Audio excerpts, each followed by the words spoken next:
Hello everyone, সবাই কেমন আছো? আশা করি সবাই খুব ভালো আছো। আমিও ভালো আছি। কান্তা ব্লগে তোমাদের সবাইকে স্বাগত।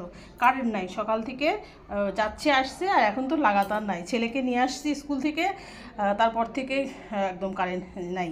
কী যে অবস্থা চলছে, এত গরম। এই দেখো, বড় মাছ ছিল ফ্রিজে, ওটা বাই করলাম। বাই করে আলু দিয়ে আর বেগুন দিয়ে রান্না করে ফেললাম, একটু ঝোল ঝোল টাইপের রাখছি।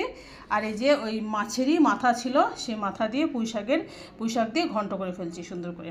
আর কালকে মসুর ডাল করছিলাম, সেই ডালটা একটু ছিল, সেটা গরম করে নিয়ে আসলাম। আর এই যে আলু করলা ভাজি করছি সুন্দর করে পেঁয়াজ টেয়াজ দিয়ে। আর এই যে এটা করলাম, বেগুন ভাজি করছি, আর বাচ্চাদের জন্য আলু ভাজি।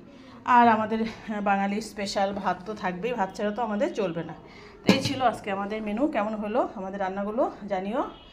তো চলো বন্ধুরা, আজকের মতো ভিডিওটাকে শেষ করছি। যে যেখান থেকে দেখলে তাদেরকে অসংখ্য ধন্যবাদ, তোমাদের মূল্যবান সময় থেকে আমার জন্য একটু সময় বের করে পুরো ভিডিওটা দেখার জন্য। যেহেতু কারেন্ট নাই, সব লোকজন বাইরে বের হয়ে গেছে, বের হয়ে সব গল্প গুজব করছে। কী করবে, কারেন্ট নাই, একটু বাসাতে রেস্ট নিতে পারছে না। তো চলো আজকের মতো টাটা, বাই বাই।